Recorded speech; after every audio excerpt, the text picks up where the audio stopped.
And just should be, let's see, green.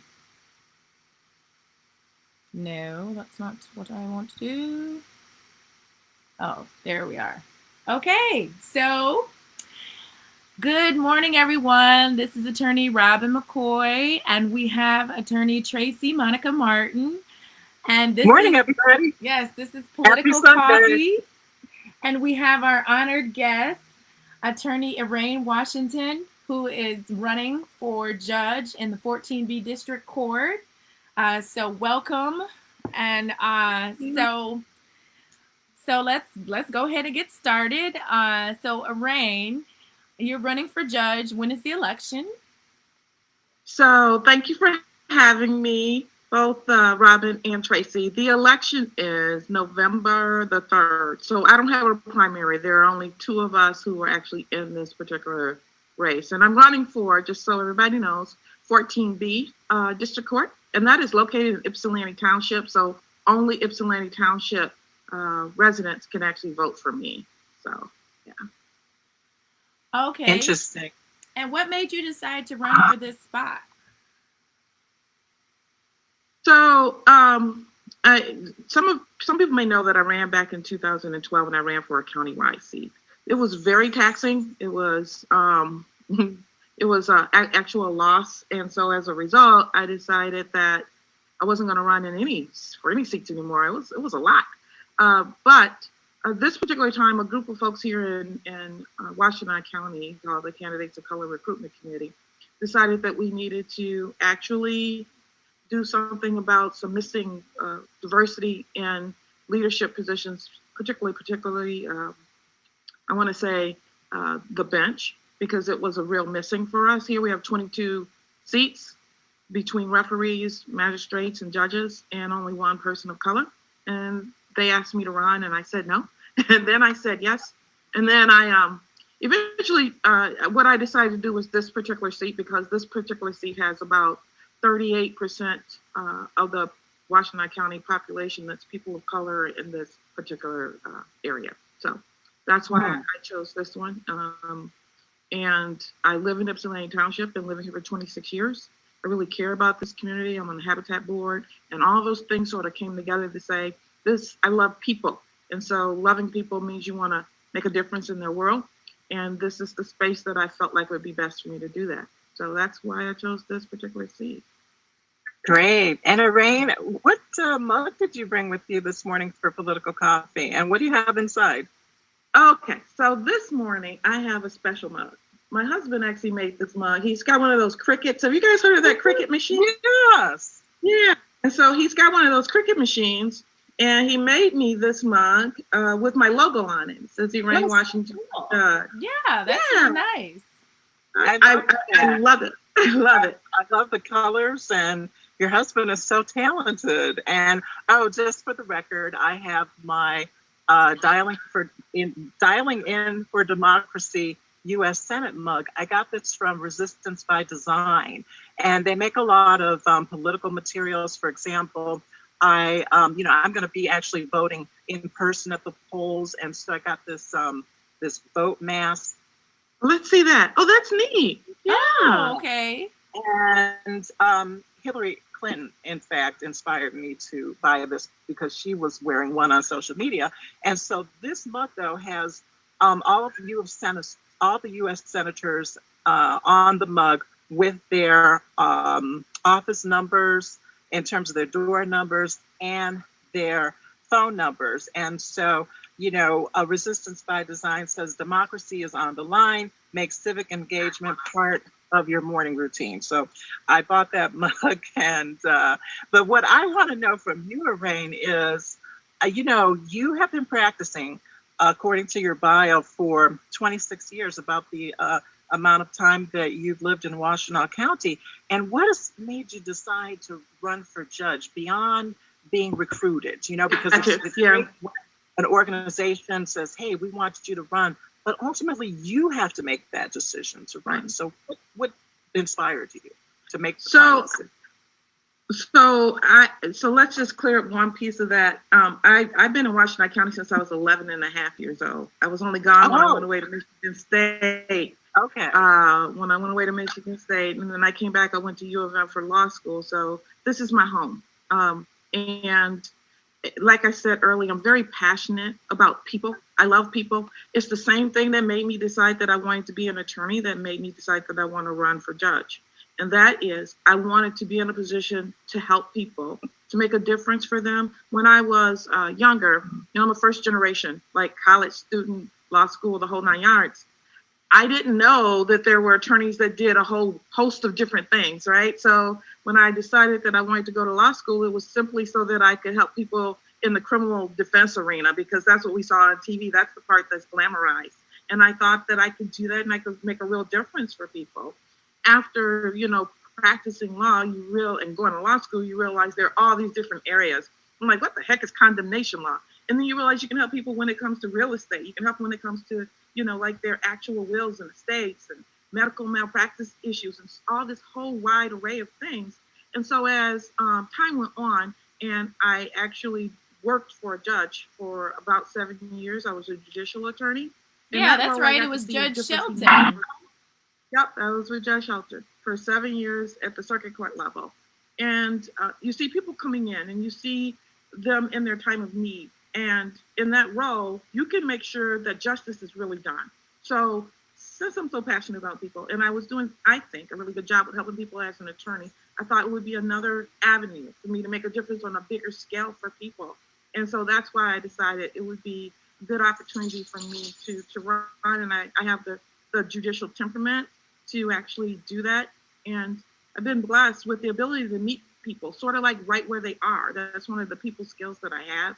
And so I figured and I gotta jump in. When you use a phrase, judicial temperament. So we hear that phrase a lot, and we as lawyers, we know what that means. But, for everyone else who may not really have a grasp on the concept, and maybe even some lawyers, quite frankly, in your mind, what is judicial temperament and what makes a good judge in terms of judicial temperament? So you got to have patience. You got to have the ability to connect with people. You got to have the ability to say when things are right and when they are wrong. So you got to have good judgment. And when things go awry, you got to have sort of a calming effect on people, I think, to be able to say, hey, take it down a notch. We're in court, be respectful. Let's get this together. So there's a part of your demeanor and your personality that I think just comes across, saying to people, I'm in control, but I'm also nice. So let's try to make it through this process and make it as best for everybody involved. Because ultimately, you're trying to do what's in the best interest of the litigants before you and the community. And so sometimes the litigants before you don't appreciate what you're trying to do for the community. So you got to be able to convey that with your personality through connection.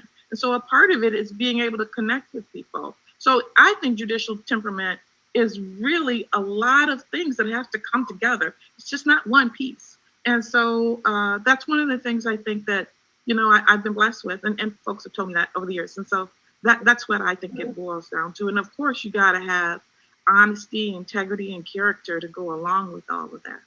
And Erane, I know you've been president of the Vanzetti Hamilton Bar Association and president of the Negro Business Women's Association with the Ann Arbor chapter. And so you've been involved with the community. You've been practicing for 26 years. And 27. Oh, 27. Okay, yeah, it'll be 27 in November. It'll be 27. And so, you live in Ypsi Township. And so, have you practiced often in this court that you're planning to run for judge in? Yes, I've been in this court. I would probably say I'm in that court at least every other month. I'm not in there every day or anything like that because I'm sort of all over. As I was in a forum the other weekend, and I was saying I practice in front of every single one of the judges here in this county. And I also have practiced in Wayne and in Oakland. So I sort of been all over the place practicing, but I'm in the township itself probably every other month. There are times when I have more cases and I'm in there more often. But I would say if you were to average out, it would probably be every other month or so that I'm in that court. Right, and for the audience, so this would be right now. This is just Judge Charlie Pope, who is the current judge that's retiring, and he had replaced Judge John B. Collins, who was really well loved, well liked in the community. And I know some would say that for you to take on this role, it would be carrying on the torch of what Judge Collins was doing as far as community involvement and being a very a caring and compassionate judge.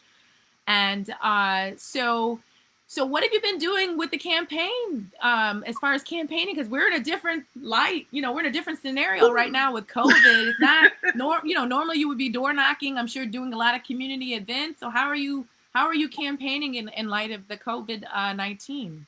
Robyn, that's a great question. So initially, back in March and April when this happened, it was challenging, and anybody that was running was having the same question. Oh my goodness, what are we going to do now? But, Zoom actually allowed us to transform campaigning into something different and give back to the community sort of at the same time. And so what I've been doing, and I started doing this back probably beginning of April, is I have these Zoom events where we invite in people from the community. Like one of my big pushes in my platform is mental health services, right? And so then I brought in Felicia Brayback, who's a social worker, and we talked about issues like grief, because people were having a lot of loss of life during that time period. And we wanted to help people to figure out how to get through that process and how to get through the process of just being isolated and not being able to have contact with people. We're all sort of living in a PTSD moment right now, and going around the same issue. And so we talked about that. I brought in Trish Stein, who's with the Community Mental Health, and she also talked about those particular issues. The other thing is people who have substance use disorders, how are they going to manage that? Because now you can't go to your AA and your NA classes. So how do we manage that? How do we do harm reduction services? So I brought in someone from the Washtenaw Health Initiative and the Home of New Vision, and they talked about what those types of issues look like. So we first started out the process during COVID with helping people to make sure that they were okay. And then after that, we transitioned into doing Zoom meet and greets. And now we're out doing actual lit drops where we're not actually knocking on folks' doors because that's not appropriate, but we are putting literature on their doors so that they can actually see, exactly what we are doing in the campaign and trying to push the platform out there. And then thanks to people like you and Tracy, you have us on shows like this and we get our names out like that, right? And there are lots of people who are doing that right now. So they've become all these, I want to call them Facebook talk show hosts, right? That get on Facebook, have these types of programs, and they allow us to come on. And I've been very fortunate to have been invited onto a lot of them. And then additionally, the other piece that's really happening now more than it was before is that people are holding these forums to allow you to have both of the candidates side by side so you can see what their experience differences are, what their personality differences are. All of those things are sort of... Have you done that? Yeah, I've had 3 already. We've had 3 judicial forums. And usually what happens is because it's just the 2 of us and we're not actually on the primary ballot, they're done in conjunction with the circuit court seat because there's a circuit court race going on. I think you're going to hear from Nick just a little bit later. But right. That race usually takes on like the first hour, and then we're like the second half of the programming. So, but yeah, we've had 2 of those already. And go ahead, Tracy. I'm sorry. Well, no, I wanted you to finish your thought. It's fascinating to me. So you mentioned about you're running for a seat on a district court, and you mentioned the circuit court. So what is the difference between the district court and the circuit court? What types of issues will you be presiding over in the district court? I appreciate that question. I am going to be handling misdemeanor cases. A misdemeanor is anything that is 1 year or less in a county jail. So that's considered a misdemeanor if that is the penalty. And it also involves in district court $25,000 or less in civil matters. And it also involves small claims, landlord, tenant, traffic tickets, and the good piece is you get to do weddings also. Oh, okay. Yeah, Okay, cool. Yeah, So sounds like fun. you can officiate at a wedding. That's yes, cool. exactly. So, and then of course, circuit court is anything above that, and it's a court of general jurisdiction. It handles family law, anything above $25,000, felony cases.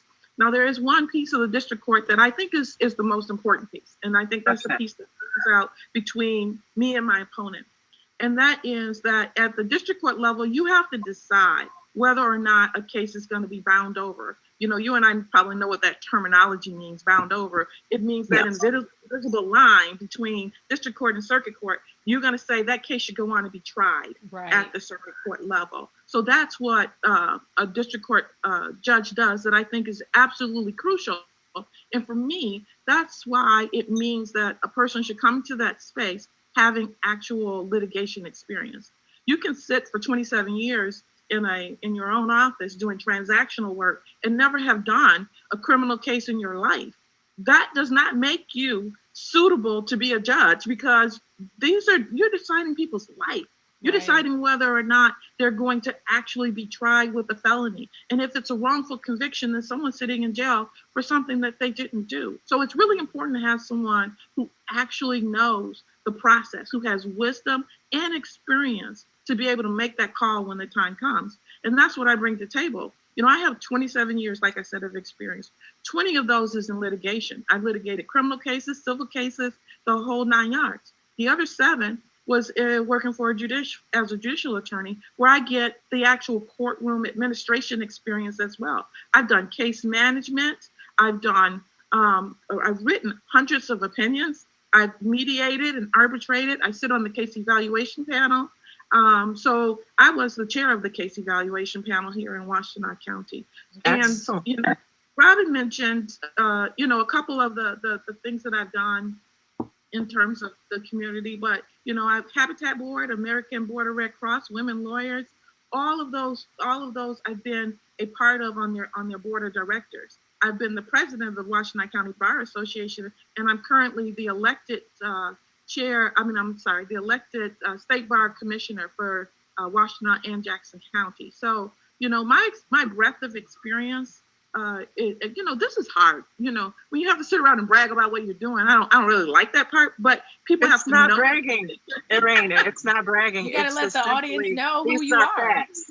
Right. Yeah, these are facts about your experience. So, and I appreciate it. And, some people may not understand what a JA or a judicial assistant is. And I know that you were the JA for Judge Shelton. And so what did that mean for you exactly? What types of matters did you have to handle in that capacity?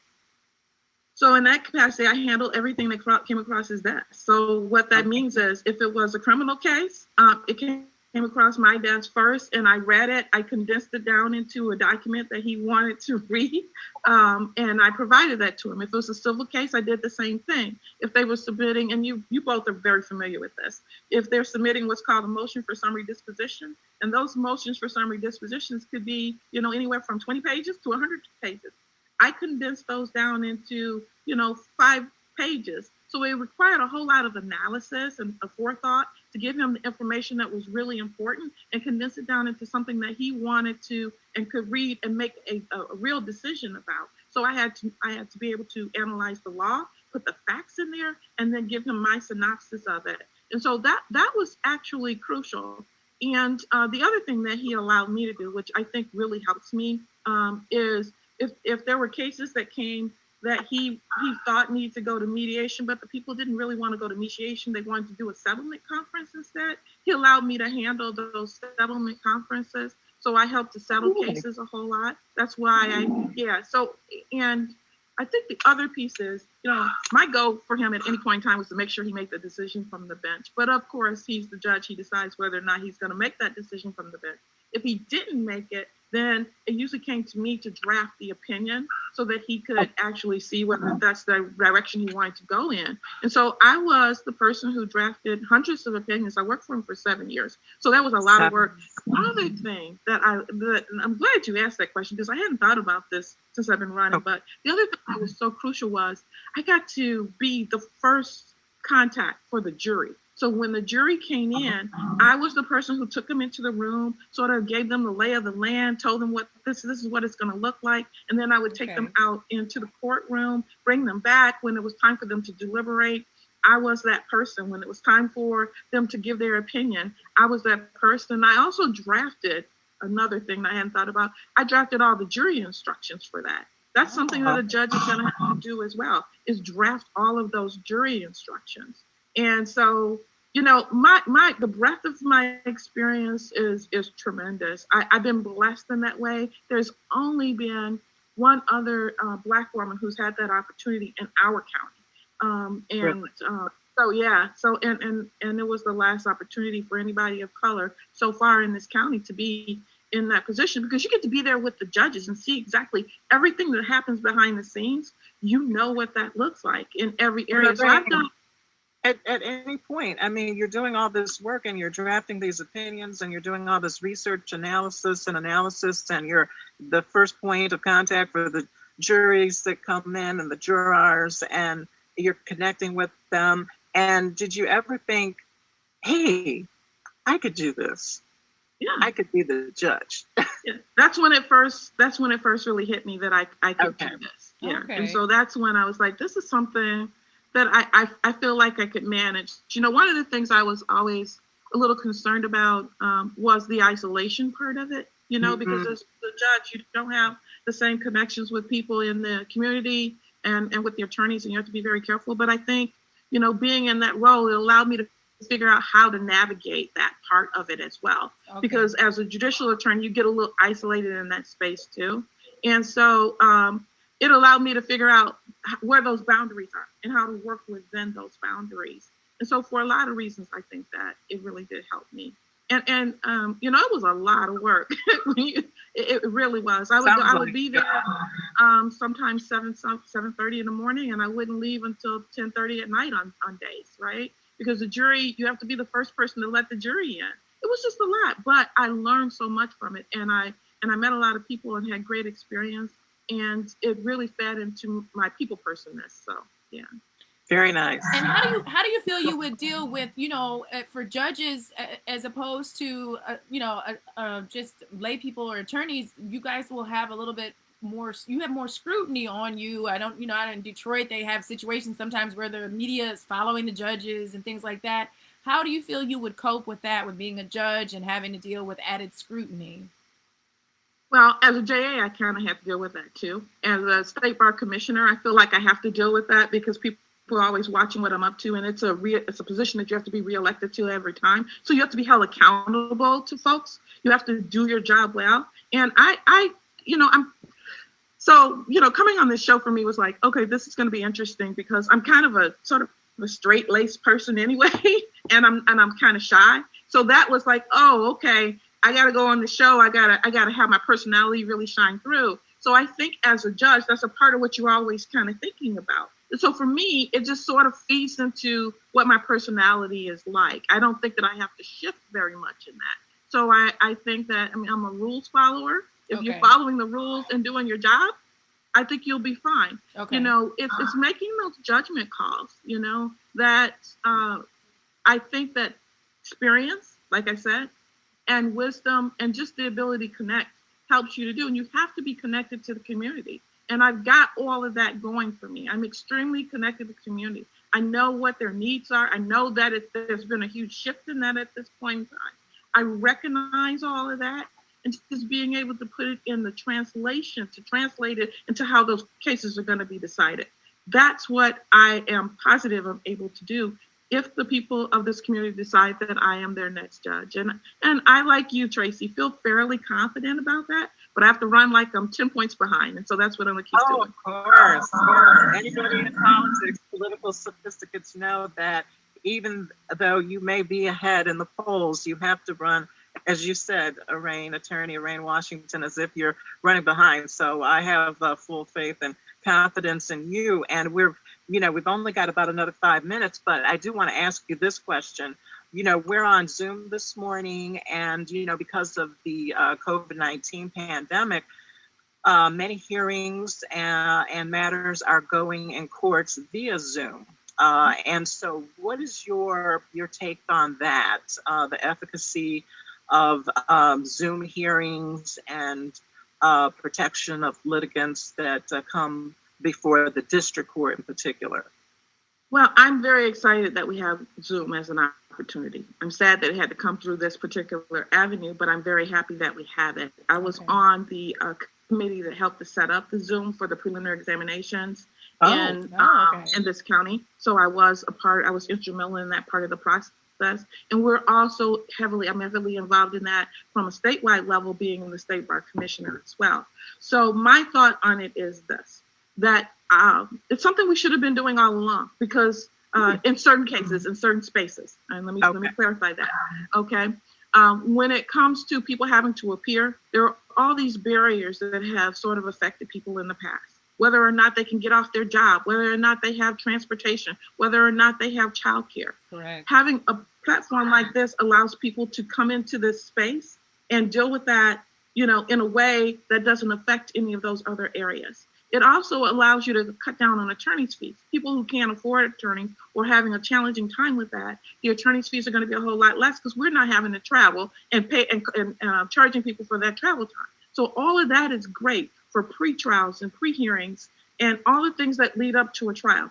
I think that, as a defense attorney, it's very hard to have, like you said, this is not the same. Demeanor is not the same. It's very hard to have that in an actual trial. You need to have face-to-face contact. You have the right to confront your accuser. And so I think that having a Zoom trial is not the greatest thing for a whole lot of reasons. One is the right to confrontation. Two is evidentiary issues. How do you get those particular, and Robyn and I have talked about this before, right. How do you get the documents admitted? What happens if something comes up for you? How do you speak to your client? Because communicating to them in that little box is not the way, that's not gonna work. So there are so many other factors when it comes to actually having a trial. So I think that if there's a bench trial that's going to happen and it's a very limited testimony type case, that can work in certain limited circumstances. But for the most part, I think we need to make sure that we have the opportunity to give people their rights to have trials in person. So, if courts ever do go back in session live, would you feel comfortable with being on a bench, like behind, like maybe a plexiglass shield? Would you feel safe? I had the pleasure of being in 14B about 2 weeks ago. No, actually, it was last week. This time goes by so fast and slow, but it was last week. And they have the plexiglass up there right now. Okay. And they moved all the tables back, right? And so there's no podium, and it's just the tables. And so in that environment, and they have it spaced out in the back, so it's just 6 feet away for chairs. There are no benches, and so the chairs. So I felt like that was pretty well socially distant. And so for me, in that type of environment, I think that could work. I think we need to be very careful with it, because right now the cases in Washtenaw County are going up by about 22 cases per day.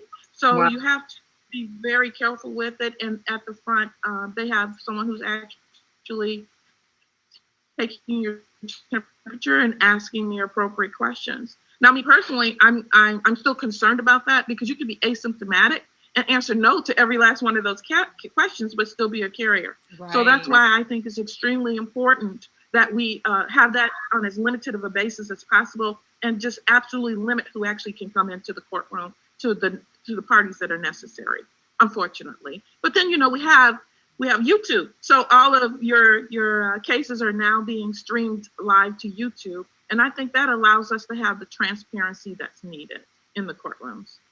So. Okay, well, Erane, we know that you have other engagements, to attend. And so we thank you for coming. And then if anybody that's listening wants to help with your campaign, where do they need to go? You can go to Erane, ERANE, FOR, Judge, JUDGE, .com. And there will be a sheet that you can fill out. It's called Get Involved, and you can get involved at all various levels. You can get involved from taking a yard sign to making phone calls to walking with lit pieces to having Zoom meetings for us to hear and meet other people so that they can get involved in the campaign.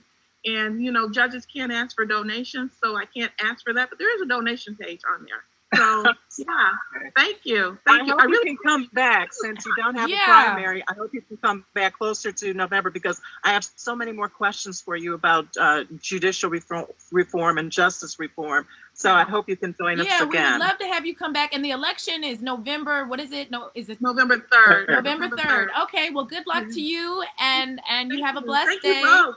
Yes. Thank All you. right. Yes. Thanks for coming on Political Coffee. Bye. Thanks for coming. Yeah. Very nice. Okay. Interesting. Yep. So I'm going to admit our next guest.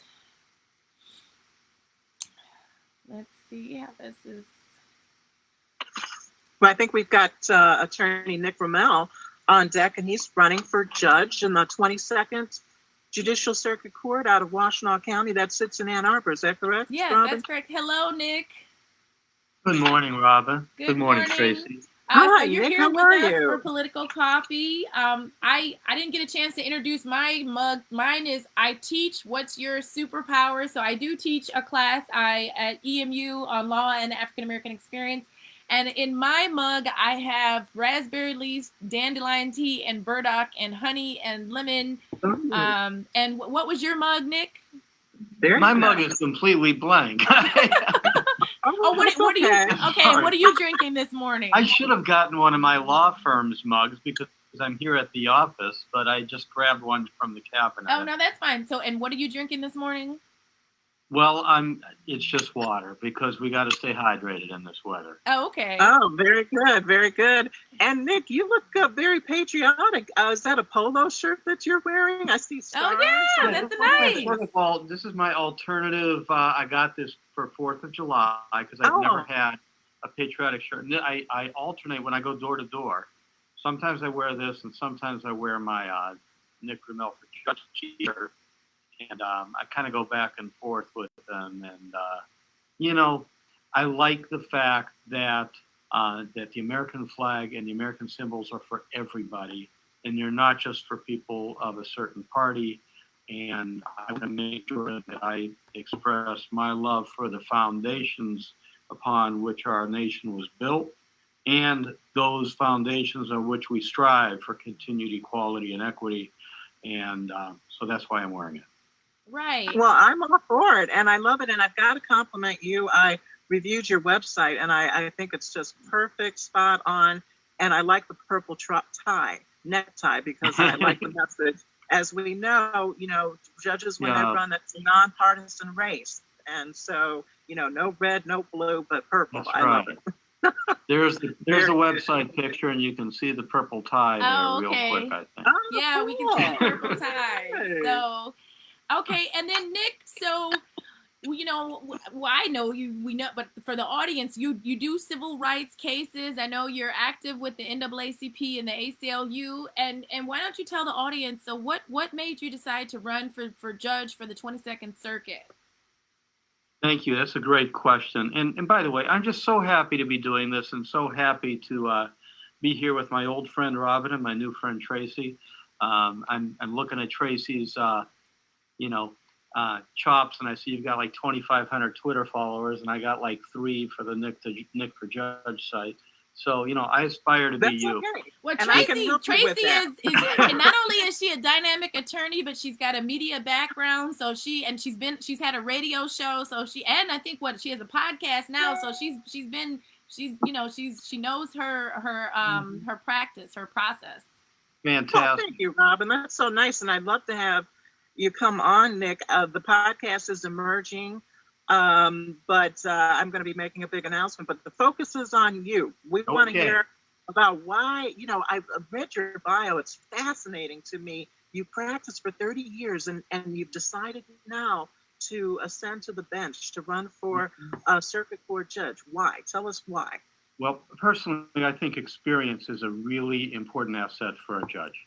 And I didn't really feel that I even had the sufficient experience to rule on other people's cases until I'd been an attorney for about 30 plus years. I've been practicing 36 years, and I want to now use my experience to help people resolve those problems. So I've been able to, for example, just in the last 6-7 years, I've gotten a recognition from my peers as a Michigan super lawyer, which is a Thomson Reuters designation for the top 5% of attorneys in the state. And I have the recognition from the Washtenaw County Bar judicial poll that I was the most qualified candidate for this position in all categories. So I now feel I not only have the experience in all three areas heard by the circuit court, family, felony, and civil, but I also have now kind of the maturity or the demeanor and the judgment to be able to help people peaceably resolve their cases. Excellent answer. Yeah, and that's great. you do have a primary. You have a primary coming up in just what, 15 days, I think. Yes. And it's a strange voting thing, Tracy, because we got 3 candidates. The top 2 go on to the general, so I kind of got to do this twice. Yeah. And it is nonpartisan, as you mentioned. All right. And how are you feeling about your chances? I don't like to make predictions. I think we've all learned in the last several years that making predictions in judicial outcomes can be dangerous. So I just work. I don't sell wolf tickets, as the phrase goes. I go out there and do my job. And I've been going door to door. I've been connecting with new people. And the thing that really makes me feel good, Tracy, about my chances is that as I meet people, like I don't knock on doors, but if they're out in their yard or in their front porch, we talk. And I find that I know so many people in this county, from whether it was when I worked for the university, when I was on a school board, or I represented them, or a family member knows me, or my writing for the MGO blog, football blog, or my food column. And I have so many connections, and especially through my community work, as well as my legal work. And so having those connections, I think, will really help spread the name recognition that is so important for a race like this. And, yes. And what has it been like for you to be running right now in light of the COVID? I think about this. Tracy and I have interviewed candidates. I've interviewed candidates with Black women lawyers in Michigan, and I just think about what it's like to campaign during COVID. Like, how has that been for you? Have you had to make some adjustments in light of that? I'm very much a people person, so it's been hard. I mean, I have been running for this seat since about December of 2018. And through all of 2019 and the early part of this year, I did go to a lot of events. I went to everywhere from fundraising galas to neighborhood association meetings to just anywhere there might be a gathering of people, and a lot of one-on-ones. Like when I sought endorsements, I always preferred to do that by saying, let's go grab coffee and chat, because I want to get to know you better, as well as just simply tell you about me and ask for your endorsements. So it's been frustrating to not be able to do that, and to be able to chat to people as I do walk the neighborhoods has been helpful in that regard. These Zoom meetings, they're good. I like seeing people's faces. I like that that's our community now. But it's a little bit like a racehorse waiting to get out of the gate. I want to get moving. And you mentioned endorsements, Nick. I read where you have well over 305 endorsements, I believe, from officials and people all over across the state of Michigan. How did you do that? By having coffee with them all? I mean, that is simply amazing. Well, gosh, I mean, Dana Nessel has been a good friend. I got to know her in the very early days of her running for Attorney General. Lloyd Carr is somebody I got to know when I represented a lot of U of M athletes back in the day when I was a student. Okay. And he's terrific. Alma Wheeler-Smith, somebody I've known for about 25 years. And Alma Wheeler-Smith is one of the giants in our local community. And she gave me one of the best pieces of advice before I joined the Ann Arbor School Board. Because she was on the school board way before her legislative career started. And she said, make your no votes count. In other words, don't just be a dissenter for the sake of being a dissenter. Seek harmony when you can find it. But if you have principle to stand on, give a no vote. So people like her sister, the retired judge Nancy Wheeler, somebody else I've known for decades, and all these former, these elected officials and former elected officials I've maintained good relations with over the years, community leaders, a lot of them I've gotten to know, some of them I've known many times. And I always feel that if I can meet somebody one-on-one, I can sell them on me. Mm-hmm. Very good. Very good. In reading your bio, I noticed that not only are you an award-winning attorney and now a judicial candidate, but you're also an author and a chef. And you have authored this book called May It Please the Palate, or is it a column for the Legal News? And tell us about that. Yeah, he's very active with that. I see those articles often. So food service is something I've always been interested in. Food. My background is Greek. Food is a big part of our culture. You're Greek. Okay. Rumelatis. I was born Nikolaos Vasilis Rumelatis. That's my wow. Cool. Early in my legal career, people often ask me if I'm related to George Rumel, the famous labor attorney, or his cousin. Yes. Tom Rumel was a judge. It's actually Tom Rumel. I went to see him, knowing he was Greek, and said I introduced myself and said I wonder if we're related. My name is Rumelatis, and I'm sure yours was Rumelatis before you changed. He said, that's true. Your name is too long. You need to chop it off, but you put one L at the end of your name to differentiate it from our side of the family, which has two. So that's the story. Oh, that's interesting. Yeah, I had a roommate in college actually that was Greek. Yeah. And she would go to Greece in the summertime. She would often talk about how beautiful the beaches were. Yeah. Oh, it's lovely. I need to go back. It's been 10 years, and I can't wait to go back again. The food column. So, yeah, I started working in restaurants as I was graduated from college because I was interested in food service, but I also wanted to make money so that I could finance the volunteer work I was doing. At that time, I didn't go to law school right away. I was helping to organize a national housing conference for PERGIM, the Public Interest Research Group in Michigan, and that was volunteer. We brought in civil rights icon Julian Bond and Red Panther Maggie Kuhn as keynote speakers. I was 23 years old. It was a great kick. I was also doing psychology research, thinking I might go to graduate school in psychology, and I was also doing some fun stuff, like I was a DJ. You were talking about you being on the radio, old class. Yes. The DJ for CBN. And I was doing some other good stuff. I was working with Ozone House also as a crisis intervention specialist, and I became a supervisor there. And so that's where I get some of my psychology background that I think is very helpful for the court.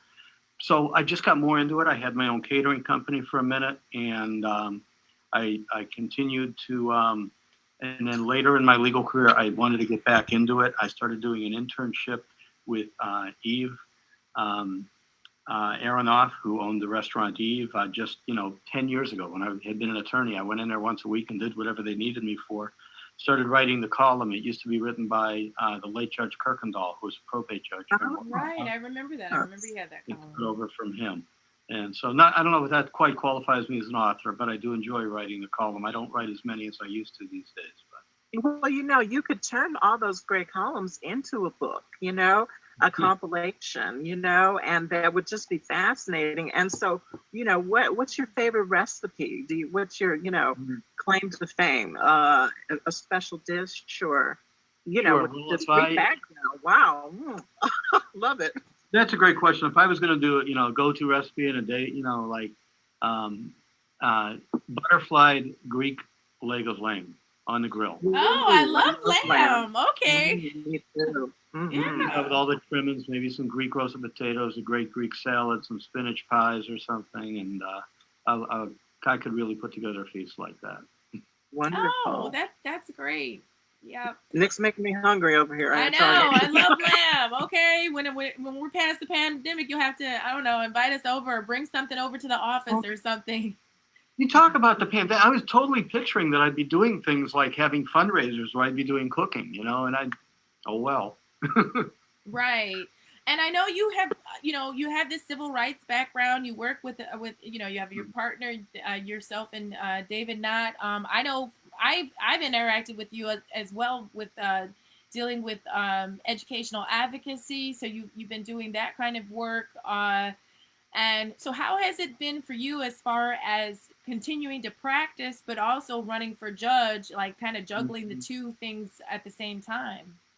Having a very understanding group of law partners, and including Mr. Knock.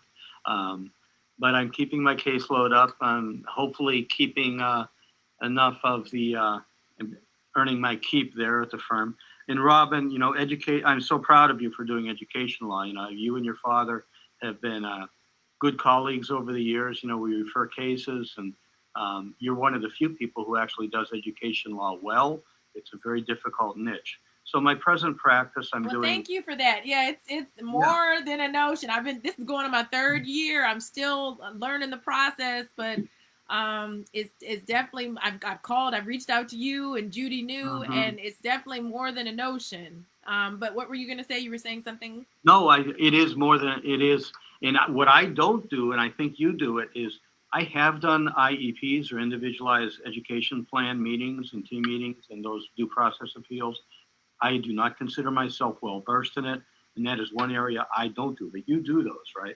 Right. I do the IEP and the BIPs, and then I've even started getting into the whole due process hearing phase. But that's, as I said, that's still it's definitely it's an interesting dynamic, and you have school boards that have some of these big firms, and it can be very actually adversarial, more adversarial than I anticipated. I mean, I'm used to adversarialness from criminal law, but it's kind of unfortunate too, because you're dealing with kids, and to see that sometimes you're seeing that kind of environment. I really try to go in more like a mediator and resolve things. And so for you, though, I know you do civil rights, you do employment discrimination, and what are some of the other kinds of cases that you do? Right. So just following up on that education thing, that is such a need. There's so many kids with both visible and invisible disabilities right now whose needs aren't necessarily met by the schools. And one of the cases I'm most proud of is a disability, a private religious school refused to admit my learning disabled client into their high school. She was the only person not admitted. And they made these really cool comments like, go to the public schools, they take anybody, and we have an elite school here and this and that. And okay, my allergies are starting to act up, just so for the audience sees me. I'm a little get some water. Sorry. Go ahead. Oh, no worries.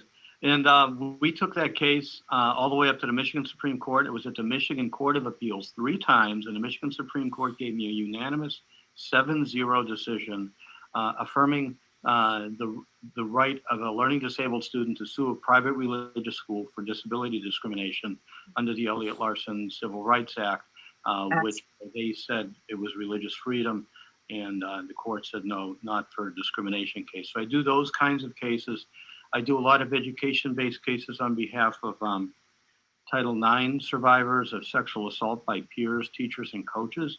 A lot of times those have been cases by young learning disabled students. Some of them are barely verbal, and they're often taken advantage of. Some of them are college or even post-college. I represent some NASA survivors against MSU.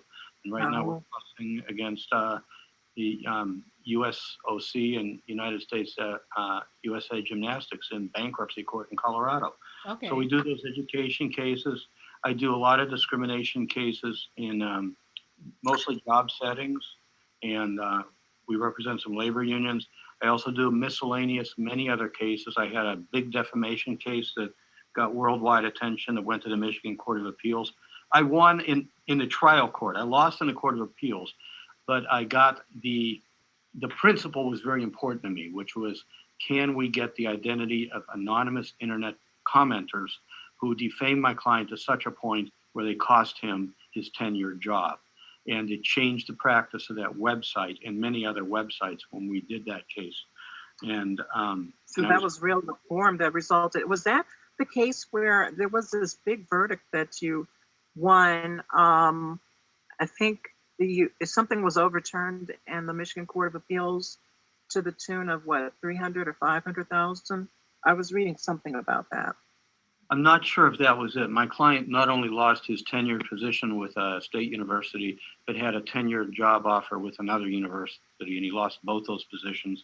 And he's at the point now where he basically had to leave his family and go find a job overseas. And it was really tragic. It was all about research. Oh, I was referring to Abdullah versus UPS. High verdict of $550,000. You've won over 40 trials, including 20 jury trials. What was Abdullah v. UPS about? UPS is he was a black Muslim driver for UPS, which is very much an anomaly for that company. And that company also has some strange employment practices that have been under fire, which is that you don't actually work for UPS. You have your own company. You have to buy your own truck, but you have to sign this thick contract to adhere to their practices. Many people think that actually makes you an employee. The case, we actually won the jury trial on the basis of interference with his ability to get a route. It was so tragic because he had put everything he could into getting this one very lucrative delivery route, and his supervisors steered it to a preferred person. And the route fell apart, his marriage fell apart, his job fell apart. And it was just a very tragic case. We got a great verdict, and they appealed it, and we settled it before the appeal was decided for a confidential sum. So that was what often happens with these cases. And I don't want to necessarily lead to another topic, but that leads me to one of my big issues, which is access to justice. I mean, this is somebody who fought a huge company. I had not only one of the biggest law firms in Michigan on the other side, but the corporate attorneys from UPS who was on the other side, who actually did the trial. They came from out of state, and it was just me. Okay. And you do this case, and it takes you years to get past all the motions for summary, all the expensive discovery, and you finally get a trial. 1% of all cases go to trial in the employment cases. And then, of course, they appeal it. And here you are, his life has fallen apart in the meantime. And most people don't even bother. Most people say, I'm not going to fight the system. I can't get an attorney, and the ability to be able to take on big corporations, insurance companies, government is not easy for vast majority of people who don't feel that they can get a fair shake in our justice system. Right. So what reforms do you support to increase access to justice? That's a great question. There's two things. One is I want to make sure that our courts are partnering with everybody we need to provide support, holistic support for everybody we can who comes before us. And that means the Bar Association, government, the county government, the legislatures for where we need legislative reform, and our non-government associations like nonprofits, so that we can be informed and be able to assist people with the resources that are available in the community, whether it be for mental health, housing, critical needs, substance abuse, what have you. Courts can't, in this day and age, just be siloed, make a legal decision and go. We have, especially in family court, many people are unrepresented, and we need to be able to make sure that we meet their needs.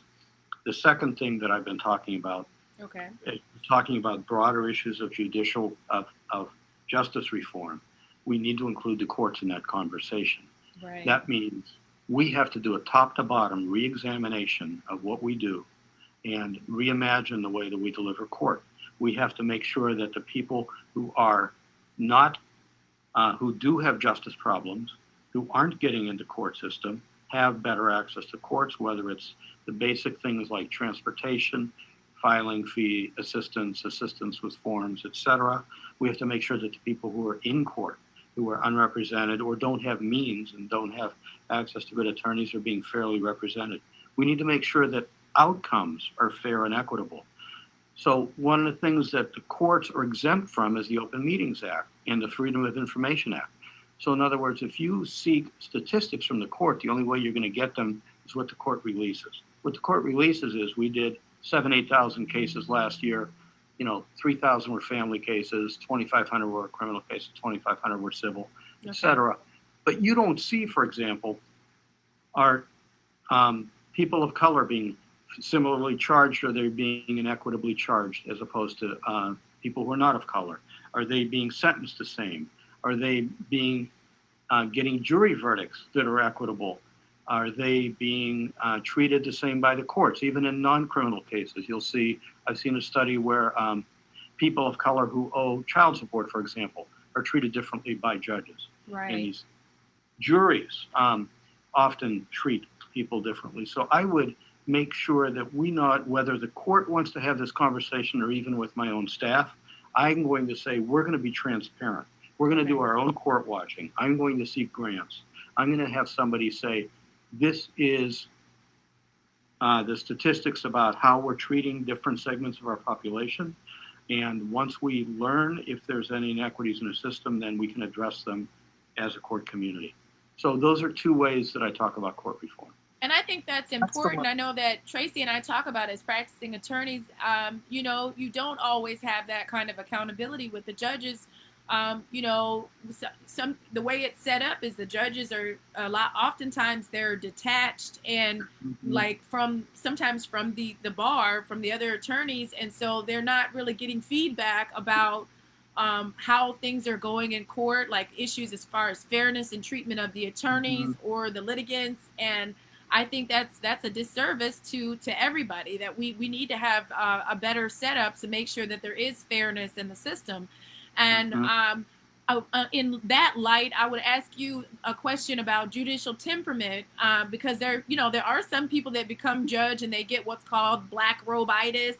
It all goes to their head. They sometimes they'll start acting crazy. As I said, they'll mistreat the attorneys, the clients, things like that. And for you, what makes you think you would be ideal for this position as far as having a reasonable judicial temperament? That's a really good question, because even people who are, I'll tell you one story about a good friend of mine who is a very educated person, had to go to court for something minor, like a ticket, and he was scared to death on how the judge might treat him. And temperament is something that is sometimes underrated, but everybody who goes to court, hopefully it just happens never in your life, but it might happen once or twice. You want to make sure you're treated fairly and kindly and respectfully by the judge. One of the things that I'm most proud of is when I talked about those peer ratings, such as the super lawyer designation and my other bar, the bar rating, and also the endorsements and contributions I've got, they've often come from opposing counsel, because I treat opposing counsel with respect, even though we're on the other side. And I get a lot of favorable ratings from them. I think I now have that maturity and kindness to be able to do that. And it's also when you meet people. When I go out there and I meet people, I don't just go to work and go home. I'm going to the neighborhood association meetings. I'm going, in this pandemic and trying to help people where they are. Through my life and my volunteer work and meeting with different segments of the population, I understand people. I get people. I can find something in common with almost anybody. Tracy, even if it's just talking about food sometimes, Okay, most people have, they have a love of family. They want to take care of their family. They want to be healthy. They want to be happy. Most people have these things in common, and you can find 90% of what you have in common rather than 10% of what you don't. There's way too much fighting these days. So you talk about black robitis. I'm not even sure I'd wear a robe. I go back and forth on that robe. Really? Yeah, what would you wear? Your suit and necktie? Well, I remember reading a story about a judge in Pittsburgh, which is my hometown, and he's a former legal services attorney like I am. And he basically he doesn't wear a robe. He sits down at a conference table with the parties and the attorneys and basically just rolls up his sleeves, tries to get the job done. I mean, when you think about it, when you're with people and you're really trying to solve a problem, you're not going to sit way over there up high in a chair. Okay. You're going to sit down with them and look them in the eye and really understand them. And it also takes away that intimidating factor, right? Yes. I'm here to solve a problem with you. I'm not here to be this scary, imperious, star chamber, whatever have you. Okay. Yeah. So I don't want to do that. I think I relate well to people, and And I think that I'm gratified that I have the respect of my peers in that regard. So you would be a people's judge, a real people's judge who connects and is accessible and approachable. I would hope so. You got to remember you're a public servant. You work for those people. They don't work for you. Right. Very good. Yeah, I think that is important. And then also, how would you deal with, for judges, there's added scrutiny as opposed to lawyers. You would have it. How would you deal with an added scrutiny that would come as being a judge? Mm-hmm. It is true. I mean, you have to be careful. My wife once said to me, she said, you got to be even careful driving. If you cut somebody off without putting your turn signal on or something, somebody reads your license plate or knows your car, you got to be careful about what you do at every moment of all the time. And, at this point in my life, I'm hopefully I live a relatively controversy-free life. And I do have to be a role model, though. I have to remember that every moment when I'm out in public, when I'm at the store, when I'm at an event, when I'm on Zoom, when I'm interacting with people, when I'm upset, I have to just breathe and react maturely, I hope. Yeah, you're making me think of yoga. I used to do a lot. I know I need to get back into the yoga breathing exercises. I think they should have that almost like we were doing a candidates forum yesterday. We were talking about implicit bias training, but I think for the judges, they should also, I think they should have mandatory implicit bias, but they should also have probably mandatory yoga, breathing exercises, and things like that, just to make sure that they're calmer. I like that, and I'm all into mindfulness. And you talk about implicit bias training. I would insist not only that myself and my staff have such training and awareness, but also the people, for example, in a family law case, if you're going to be on the panel of mediators, if you're going to be on the panel of evaluators, guardians ad litem, that you need to be sensitive not only to different cultures and races and population in socioeconomic segments, but for example, are you aware of domestic violence survivors and how they present, for example, and some of those dynamics? And I want everybody who's going to be involved in a family law case to have the appropriate training for that. Right. Okay, Great. well, Nick, I know you're pressed for time. Or Tracy, did you have another question? I just have one final question because Attorney Ramel mentioned and actually talked extensively about access to justice. In Wayne County, they purportedly have held over 500,000 hours in Zoom hearings. And we're on Zoom today, and you talked about Zoom earlier in terms of your campaign, but what do you think about Zoom in terms of hearings and matters before the circuit court? What's your opinion? I'm all for that, Tracy. I have, that's the one silver lining out of this, is we're learning that we don't need to show up to get the job done. I have in federal court, there's one particular judge in the Western District of Michigan in Grand Rapids who makes you show up for a 10-minute scheduling conference. And it's a 6-hour, a 4-hour round trip, and it's just silly. There's, it's hard enough for attorneys. We can afford it for the most part, of course, but we have to pass on those costs to our clients. Right. Right. Very troubling. And that defeats access to justice. So all of those things can be done remotely, by phone, by Zoom, by, et cetera. So yes, Tracy, excellent question. Do you think it's working in Wayne County? Oh, it's definitely working. We just come into a bit of a stumbling block when it comes to trials. And of course, there are no, as you know, jury trials going on right now via Zoom. I understand bench trials are going. In some counties, though, I heard that there was going to be a jury impaneled. I don't know how they're going to do it.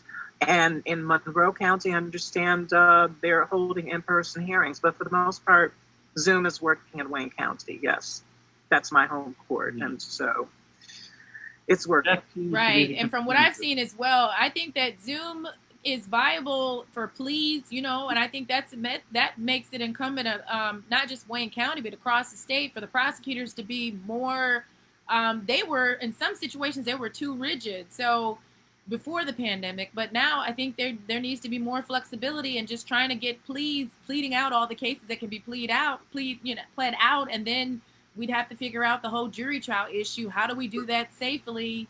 Probably have to postpone it out. But I'm sorry, you were saying.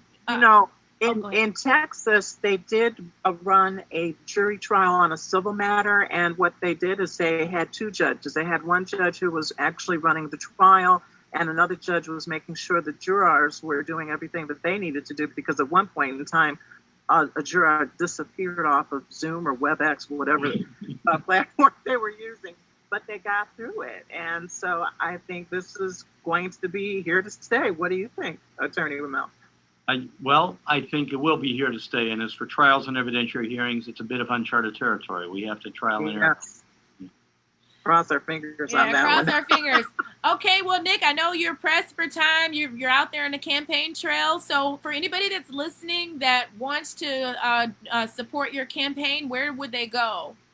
nickforjudge.com. NICK forjudge.com. Okay. I'm also on Facebook, Instagram, Twitter, and you find me. All right. Okay.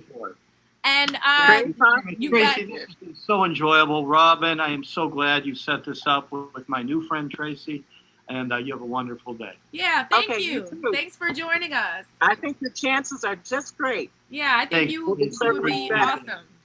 Send me the link for all this. So Okay, I post. will. Yeah, I'm recording it on Zoom and Facebook. So Fantastic. Yeah. Okay, bye-bye. All right, bye. Bye, Nick. Okay, Tracy. So I thought that was very interesting. Yeah. Yes, So we had two different candidates, one for the district, one for the circuit, Erane Washington and Nick Ramel. And for the sake of transparency, I have endorsed both of those candidates. So if you go on their websites, you'll see I've endorsed them, just so the audience knows. Sometimes we bring on folks that we're not necessarily endorsing. But for Erane, I've known Erane for a number of years, as I have with Nick. With Nick, it was very easy because I've already been interacting with him on, consulting with him on some of my educational cases. So how was your week? How been going, Tracy? Well, I mean, I've been extremely busy with a lot of things. Professional and personal, but I want to circle back to these candidates because oftentimes the electorate has difficulty in deciding about who or what makes a good judge, and so people have a difficult time in deciding between candidates who have law degrees and experience and good standing in the community. I mean, even for political sophisticates. So I think, shows like this and these Zoom forums that are going on because of the pandemic are great digital ways for the candidates to connect with constituents, and so they can really get to know them. But I think today we had two excellent candidates who are very personable, and they both spoke extensively about judicial demeanor, judicial temperament, and that is something that cannot be underrated under any circumstance. And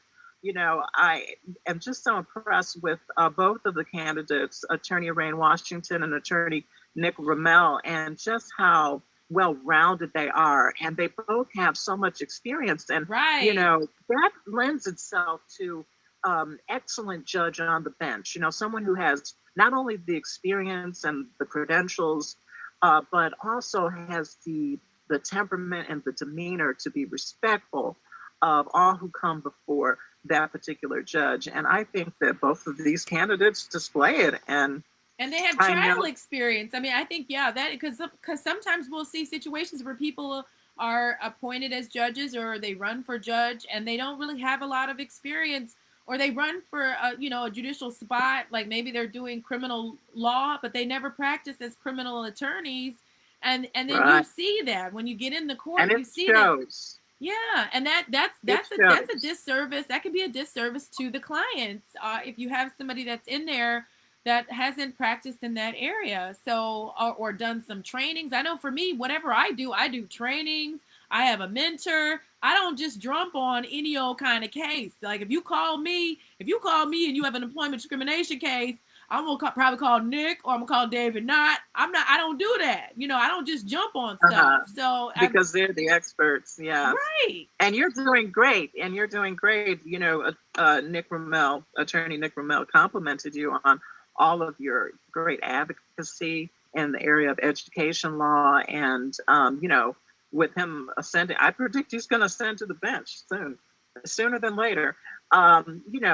So that's going to leave a hole, in the area of attorneys who are well versed in this particular. I believe it's a niche area of the law. So, judges, people oftentimes they vote by name recognition or because the name sounds a certain way, but they really don't know who the judge is, or someone told them to vote for a particular judicial candidate. And I think it's great that candidates are getting out here and introducing themselves and talking about their judicial philosophies. And we heard some really fascinating things from both of the candidates today. And I liked what Nick Rommel said about how he's probably not even going to wear a black robe, because he wants to not be intimidating, but to, come across as a jurist who is accessible and approachable. Maybe that's the better word, because it can be very intimidating for many people to go into a court of law, whether it's physically in person or even on Zoom. Right. It can be a scary experience. And then, sometimes I've seen judges that will lash out at folks because of the way they dress. And you have some people that are impoverished. I know my mentor, Judge Thomas, will have jackets for people to wear. And, because sometimes people, it'll be the first time they come to court. They didn't get a notice ahead of time talking about how to dress. When I do workshops, we talk to people about how to dress a certain way, but some people don't know or they can't afford it. And you see some judges berating people and it's just sad because it's like, some of these people that get in trouble, part of why they're getting in trouble is because of the poverty, because of the situations. And then if they can't wear the proper attire to lash out at them, that's why I was asking about letting it go to your head. You get some people that become judge and they think that they're gods, and that's not right. I never understood that because, being a judge, it's an elected position. And as Attorney Erane Washington pointed out, you are a public servant. The public pays your salaries. And so, because you wear a black robe and everybody stands when you enter the courtroom and calls you Your Honor, that doesn't, as you said, that doesn't mean that you're, a god or, something lofty. Yes, it's a prestigious position. And judges are, very intellectual, very educated, and everyone respects them for their wisdom and ability to decide cases. But I just like the idea of accessibility and approachability. We were talking about experience, and do you remember there was a time in Michigan where you could run for judge right out of law school? And then they changed it, and now you have to have 5 years experience. And some lawyers are running for judge, with 5 years experience getting on the bench. And some of them are learning as they go. Some of them are just naturals at it. But then some of them, not so much. But, this idea, not idea, but this is happening. You talked about judges berating people from the bench for what they're wearing. That happened to me once in a district court. Before a judge, and my client, she came to court, she had on a collarless shirt, a t-shirt, but it was black and it was clean and it wasn't transparent, and I think she even had a jacket on. And this judge berated my client, and I advocated for her, and I really pushed back at this judge because I said, Your Honor, my client has come to court. She's clean, well-groomed. So she's wearing a collarless shirt, but she doesn't have the money for Neiman Marcus. And, it's just not, that's not the focus. That should not be the focus. And But he, continued to admonish her, and I just thought that was horrible. Right. I think that was really terrible. When I see that as it's a class issue. You have judges that come from like middle class, upper class backgrounds, and then they're seeing people that are impoverished, and they're chastising them. And I don't think it's necessary or right. I mean, I know, and I've had my experience with my head wrap. I know we have a committee. We're working on modifying the Judicial Code of Conduct. The Judicial Code of Conduct does say that the judges can dictate what the litigants wear, what the attorneys wear, things of that nature. And I think that, obviously for attorneys, we should be dressed appropriately, but I think there should be boundaries. The judges should not overstep.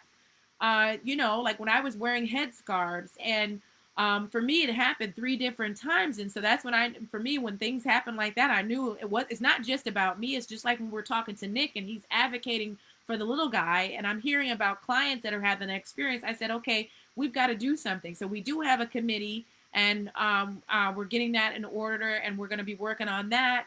Because I just don't think it's right. But I am curious about, I know you've been probably following some of the cases in the headlines, and I know as I do educational advocacy, I've done juvenile. I know you do juvenile. You're an expert in doing juvenile cases and family law. I was curious as to your thoughts. I know a lot of people reached out to me about the young lady, Grace, that is in Children's Village. I understand. In Oakland County. Yeah, yes. Angelique Strong Marks is, I posted it on my Facebook. I'll repost it. There's going to be a protest at 3:00. And the judge is called for an emergency hearing on Monday. And I think she's probably going to maybe walk back her ruling. Now, that is an interesting case to me, because apparently, now I don't know if the young lady was charged with domestic violence against her mother. But there was some sort of a problem in the home. Yeah. And I know that in practicing in juvenile court, the jurors typically ask at the preliminary hearing whether or not the parent wants the child to come home, because perhaps they need the cooling off period. And if not, then basically the kid chills out in the juvenile detention facility. And Children's Village is the equivalent of the juvenile detention facility in Wayne County. In Oakland County, they have Children's Village. It is a nicer facility, but it's a facility nonetheless. And in the age of COVID-19, I mean, nobody really wants to see their child there. But the thing is, this was about the kid not doing homework. Yeah, and then from what I read, just doesn't rise to it was just all. From what I read the article that was in ProPublica. It was like a Michigan Bridges article. From what I read, it said something about that the young lady was being incorrigible. There were a couple issues of theft from her mother, theft at the school. She was on probation. So that's non-assaultive. Right. But they said she was getting aggressive with her mother. So she was out of line with her mother. Her mother brings the issue to the court, and then she had one probation officer who was and they said that over COVID that she actually hadn't had any new violations, no issues. But she didn't do her homework, and then she had ADHD. And then from my standpoint as an advocate, when you're not in a pandemic and you have somebody that has ADHD, they need special supports in the classroom to help them. But when you're in a pandemic, then you're going online, and you still are going to need special supports for that child. So you have a child that's having that. Well, they're just the way the article said she refused to do her homework, or maybe she couldn't. See, that's what I would want to know as an advocate more about that. And then they said she got a new probation officer, basically said that she had violated because she didn't do her work. But then they asked the mom, again, this is based on the article. I did reach out. I had a contact reach out to the court appointed attorney. And then I did try to reach out to the new attorneys to see because Black women lawyers wanted to see if we could intercede to be of assistance with helping her get released and giving her educational support. And so, but the way it was couched to me is that the new probation officer comes in and says, well, she's not doing her work. And then the prosecution was saying, yeah, that's a problem. And they said it was a violation of her probation, and that she gets locked up in Children's Village from the spring, and she's supposed to be locked up until September. And then in the article it said at Children's Village, she's not even really doing her homework. So it's like the thinking was that she would get more supports at Children's Village, like get individual group counseling and be doing her homework, but that's not even happening. And then you have other, I can understand if the person is a violent, like typically in Wayne County Court, we have a specialized program that we would do with Judge Joseph, but you wouldn't get put in residential until they exhausted all options, until, they would give you a therapist, they would do a clinic, and they would give, they just. Are you talking about the mental health docket in Wayne County? Yes. And so when I heard that, I was just shocked. And again, go ahead. This is my thing. We've often been discussing with these political candidates about their takes on restorative justice. And I do not view this current incident as an example of restorative justice. I mean, a child not doing their homework, it would be one thing if she was engaging in something assaultive, acting out in that way. And I just think that is just too harsh and draconian. And so, I want to take this all the way back to Columbine, because that is when the court system went hardcore on children, on minors, in terms of the juvenile justice system in America. It adopted a zero tolerance policy. And I think that this is a prime example of a zero tolerance policy. And why are we treating our children this way? And, Columbine involved two very affluent white children, Klebold, and I can't remember the other kid in Colorado. But unfortunately, because of that incident, it has adversely impacted children of color more so than, non-minorities. And so you see these harsh policies that have really contributed to the school to prison pipeline, right, and a host of other negative adverse issues when we could just be implementing the principles of restorative justice. And we had Prosecutor Kim Worthy on Political Coffee a couple of weeks back, and she did talk about how she is implementing restorative justice programs. They have Right Track. They've had in Wayne County Right Track. It's a diversion program for some time. Right. And now a true restorative justice program that the Wayne County Prosecutor's Office offers is called Talk It Out. And the alleged victim has to agree to it, but it's there. And in fact, that came up recently in a case that I have. Actually, the case got dismissed. But well, Tracy, I'm curious. Again, you've worked in the juvenile court for a number of years. Have you ever had a case with a young person who was locked up for failing to do their homework? Well, I've had some near misses. I've had judges threaten to place the children. Then I had some clients who were already placed, in a facility. And so it can happen. And so certainly the judge was within her right and power to do so. It's Judge Brennan, as I understand it. And I've practiced before Judge Brennan in Oakland County. And frankly, I've always had good results. And I don't know all the facts of this case, but when you hear where a child is, accused of violating because they haven't done their homework, my thing is, well, why don't you try to implement a tutor, or maybe she needs to be placed out of the home temporarily with a relative. In a pandemic context, why put her in Children's Village? There got to be some other options, some other alternatives, because ultimately that's going to adversely impact these children's psyches, And I just don't think that that's helpful. I think that does more harm than good. I really do. That is my feeling on it. So I'm going to be, well, tomorrow's a busy day for me, but I do want to try to monitor that hearing if at all possible. And but to answer your question, that was a long way of saying that yes, it can happen in Wayne County, Oakland County, Macomb County. It has happened in Oakland County, but it's kind of interesting because Oakland County has this reputation of being, you know, tough on crime and hardcore when it comes to these juvenile matters. If you remember, there was a judge in Oakland County. It was Judge Lisa Corsica, frankly, who I practiced in front of numerous times on divorce matters, and beautiful. Everything worked out great. But there was that family law case in front of her where the two children got locked up in Children's Village because they didn't want to visit with their dad in violation of the parenting time order, and everyone thought that was just too and that I remember that. I followed that. That was parental alienation. And again, if it's the parent, if they were saying that the mother was the one that was causing the problems, I was surprised that the children would be penalized based on the actions of the parent.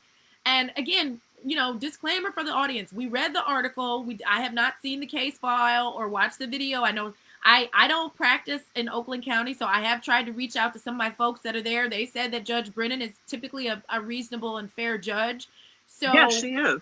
You know, we certainly would welcome the opportunity for her or for Jessica Cooper, the prosecutor, the probation, to come on the show and explain from their side what's going on. I know that the article came out. I did talk to one of the advocacy watchdog groups. They said they put the article out there because they wanted to get attention, and they felt that it was wrong based on their understanding that she was locked up for refusing to do her homework. My experience, I practiced 18 years. You know, I started in Washtenaw, and then I was in Wayne, and I've represented parents on neglect and delinquency, parents on neglect and children on the delinquency in Washtenaw and the neglect. And then when I came to Wayne, I exclusively represented children on neglect and delinquency.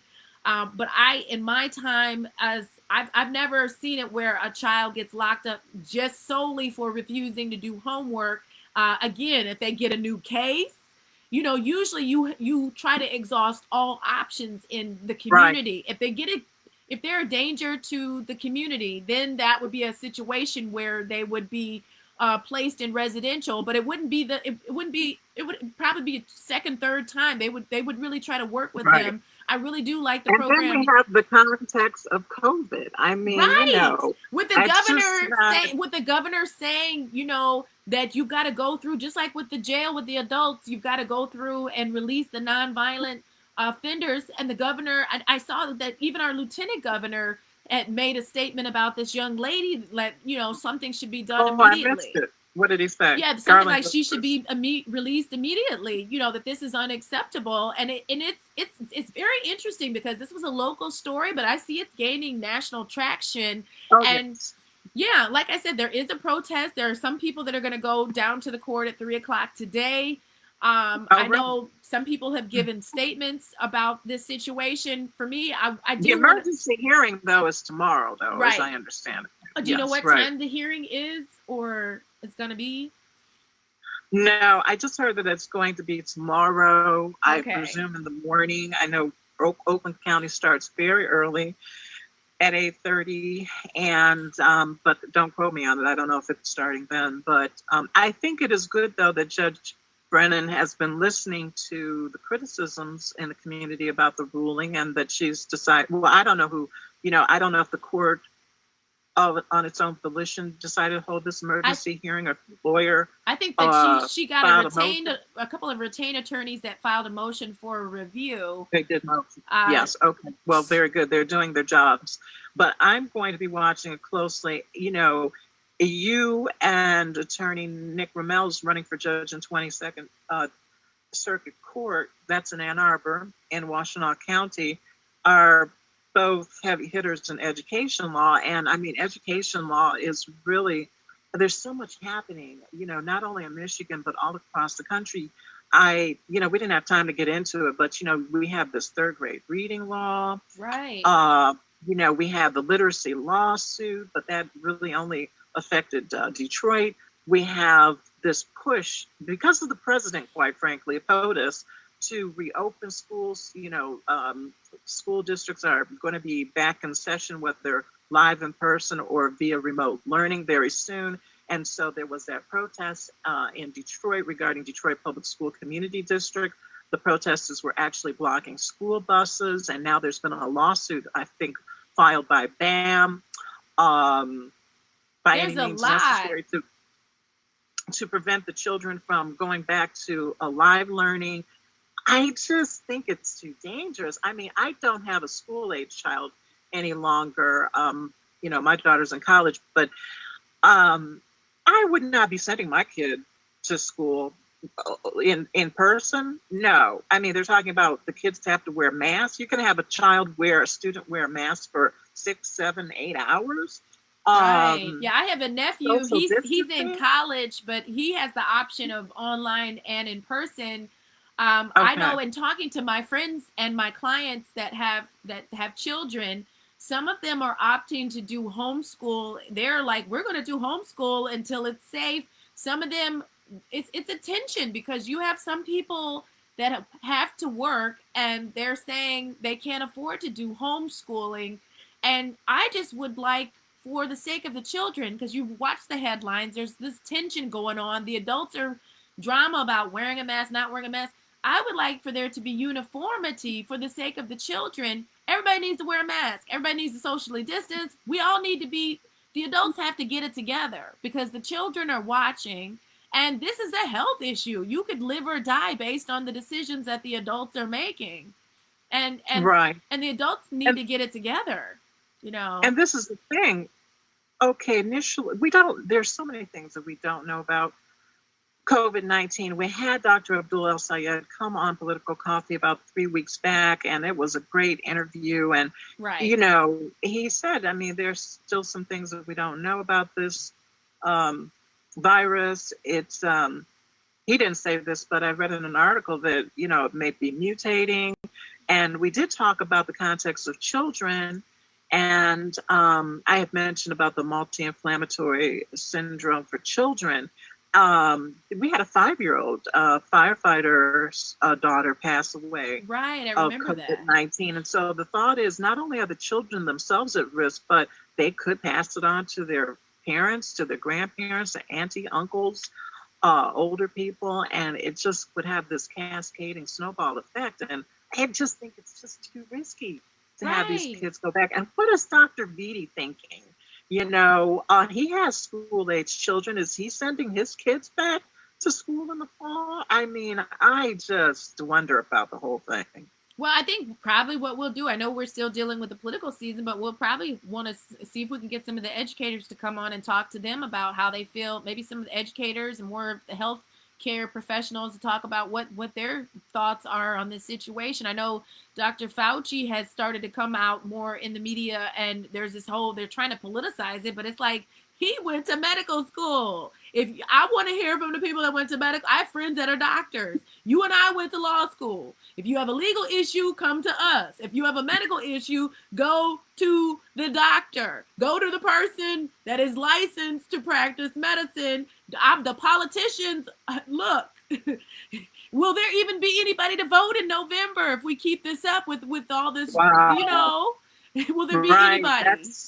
That's a scary proposition. You know, what I find fascinating, though, is the evolution of the politicization of the issue regarding face masks. Initially, we know that POTUS Donald Trump refused to wear a face mask, and now you saw him taking tours of factories or plants or what have you, and he is wearing a face mask. And even Mitch McConnell, of the U.S. Senate, Senate Majority Leader, he's now wearing a face mask. Marco Rubio, he's out saying you need to wear face masks. And interestingly enough, I don't know if you recall Chuck Woolery, he used to be the host of this old-time dating show called Love Connection, and he's huge in the Republican Party, and he used to be out there anti-masker, you know, saying, oh, you know, a mask, you shouldn't have to wear them, it's against our rights. Well, his own son came down with COVID-19, tested positive, then he's done a 180. And he's saying, oh, you have to mask up now. You have to mask up. And so you mentioned November. Attorney Erane Washington. She doesn't have a primary. She has an election in November. We didn't get into the whole absentee voting thing, but although she did say that, I believe she said that she's directing people to drop off their ballots or something. Yes, or maybe that I know was she before did say the show started. she was suggesting if they could to just go ahead and fill out the ballots and then drive it to the poll, not the polling place, but the clerk's office and drop it off. You Right. know, Yeah, because you can't trust the mail. I'm sorry, U.S. postal system, but because of the pandemic, everything is running slow. And I don't know how you're getting your mail, but like I noticed that I might go a day or two, no mail. And I usually, before the pandemic, would receive mail every day. I'm talking about personal mail. And now, since the pandemic, the mail might go by 1 or 2 days, no mail. And then I get this big drop of mail, deluge of mail.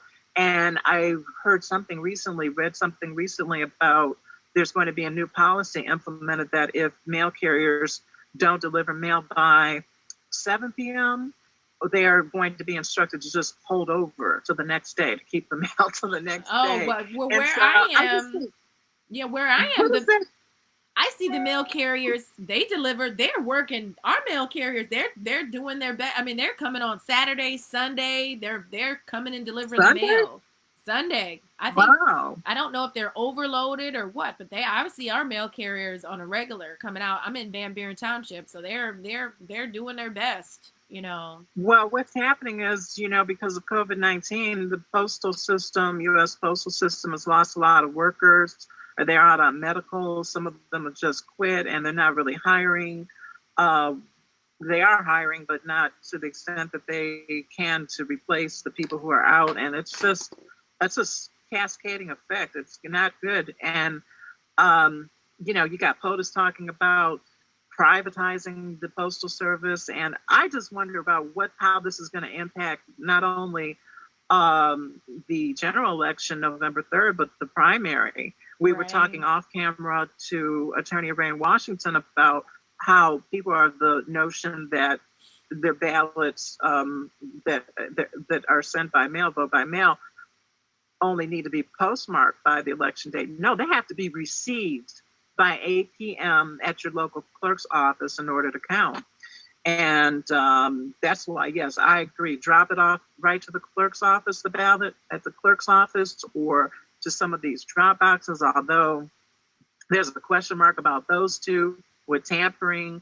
And I'm just going to vote in person. I mean, for me, I'm gonna vote in person. I'm gonna, wear my glasses and my vote mask and my gloves and the whole nine. And I'm voting August 4th in the primary in person. And also, if I'm still here in the general election, because I tell you, I've lost so many people to this virus. And I was just thinking about this morning.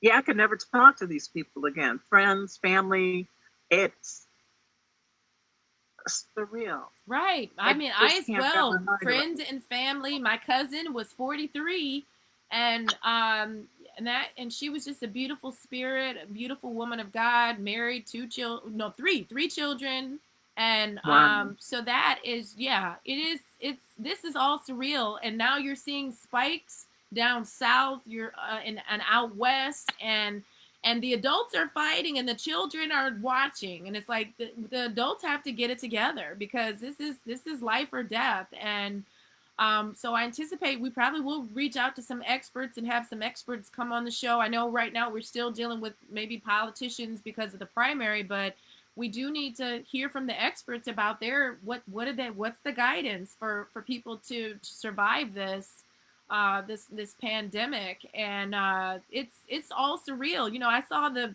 mayor of Atlanta, she and her family, Keisha Lance Bottoms, that she contracted the COVID, and now there's supposed to be her and Governor Kemp, like, litigation about the issue of wearing a mask. And yeah, he sued her. The governor sued Mayor Keisha Lance Bottoms, and yes, I heard she was COVID-19 positive, and her husband and at least one of the children. And I saw the interview on CNN. She was wondering, how did I get it? Because we were so careful, but she's the mayor of a I major know. city. She's in the public You know. eye. So, and then we Yeah. just saw the other day too, we lost John Lewis, Congressman John Lewis, who is like a living saint, who was involved, with the civil rights protest of the 60s, and then C.T. Vivian, who was a minister and a civil rights activist. And so it's like back to back. I just ordered, John Lewis has a graphic novel. It's a series. So I just ordered that for myself and my nephew. And I don't know if you've watched on Amazon Prime, they have Good Trouble. Ed and I watched that a couple weeks ago. There's another special on there talking about John Lewis and all that he did with the civil rights era. And so I definitely feel like we're just going through some surreal times. We are. And so, yes, I'm so glad that you mentioned longtime U.S. Congressman John Lewis, the late John Lewis, who was known as one of the Big Six activists who passed away at the age of 80. And I understand it was non-COVID related. He had cancer. Your voice is going down a little bit. I don't know if there's something going on with your mic. Oh, yeah. I've got a new mic on order, but it hasn't come in yet. It's probably because we're going into almost 2 hours. But so maybe it's time to close out the show. But yes, special tribute to the late John Lewis and Reverend C.T. Vivian, two individuals who fought so hard for civil rights and who were both beaten because, for trying to advance the right to vote among Black people. I understand that there's some talk about changing the name of the Edmund Pettus Bridge, where the late Representative John Lewis was beaten to a pulp, changing the name to the John R. Lewis Bridge. Yeah, I know. They talked about that this morning on MSNBC. They were talking about changing the name of the bridge. I don't know if you saw, there was a lady on there that was like a descendant, a granddaughter of Edmund Pettus, who was a Confederate racist, and there was a gentleman on there there's a petition to change the bridge's name from Edmund Pettus to John Lewis, and then the young lady who was she was the granddaughter of Edmund Pettus. She wrote an article like "My Body is a Monument," and she said that she decided to take a stand on the issue, and she's in agreement with changing the name. She said change the name, but also put something on there noting that it was called the Edmund Pettus Bridge, so you still know the history. But she said that she wanted to be a part of the change, that our society needs to have change, and that we need folks from both sides, to come in and be a catalyst for the change. I don't know if you saw on the news, they showed Chicago. There was strife going on about them wanting to remove, protesters and the police clashing about the removal of the Christopher Columbus statue, which I just think they just need to remove it. They don't need to have a clashing. And in Oregon, I don't know if you've been watching what's been happening in Oregon, and there's a tension going on.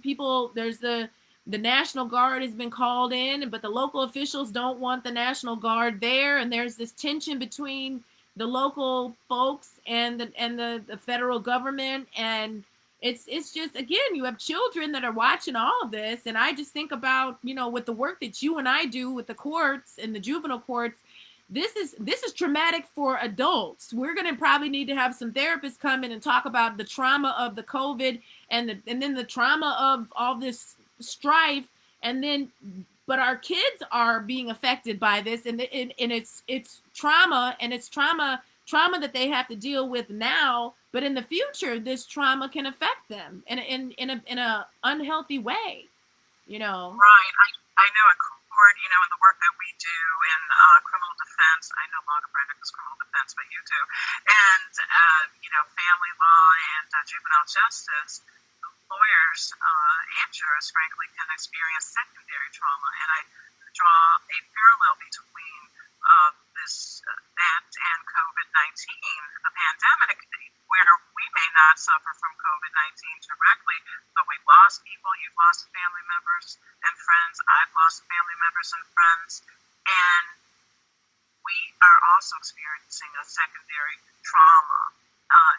in connection with that, and it will have long-lasting effects. So I agree that, we need leadership. We need solid leadership coming out of Washington, D.C., and unfortunately, we just haven't experienced it. And so November is going to be very interesting to me. Kanye West is still in the race for POTUS, and as I understand it, he's really thinking of drawing votes away from Joe Biden, and I think that might occur. And you have POTUS out here who is disavowing and bashing voting by mail, saying, that it is going to be fraudulent, and I just find that to be so irresponsible. Listen, I'm going to vote first at the polls, but that's my choice. And I don't blame anybody who wants to vote absentee by voting by mail. I think it should happen. Of course, it's going to take longer for the results to come out, but so be it. You can't. Safety is paramount. That's what I'm trying to say. Right. So I think it's incumbent on us in terms of honoring these legends that have passed, Congressman Elijah Cummings, C.T. Vivian, and John Lewis.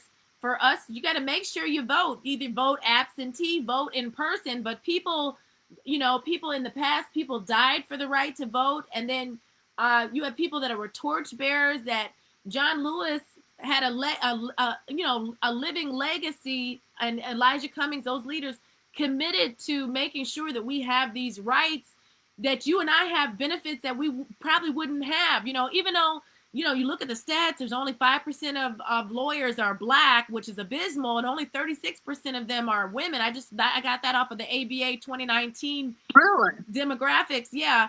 It's abysmal. It should not be 5%. If Blacks are 14% of the population, you shouldn't have only 5% of us are lawyers, and then women, we're more than half the population, and you only have 36% of lawyers are women. That's a problem.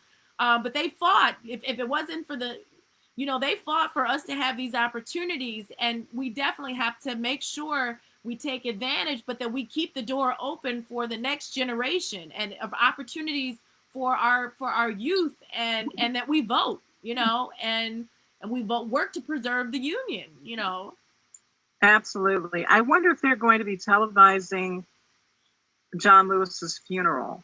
I hope they cover it.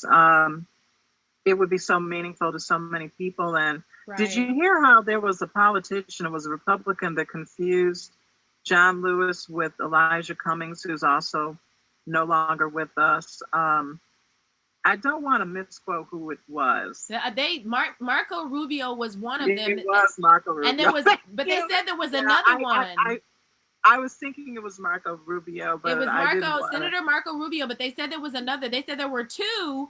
I mean, Elijah Cummings would say sometimes people would confuse him for John Lewis, but it was interesting, again, on MSNBC this morning, they had an expert on there that was talking about this issue that people confuse Black folks or people of color, and that ties right into what you say about the criminal justice, about this facial recognition issue, that people could be confused. Right. People could have similar features and be confused, and you could have somebody go, like I know Victoria Burton Harris had a client where there was a facial recognition issue, and they were charged and arrested, and then it turned out to be the wrong person, and this young man was mortified, and his wife, his children, traumatized.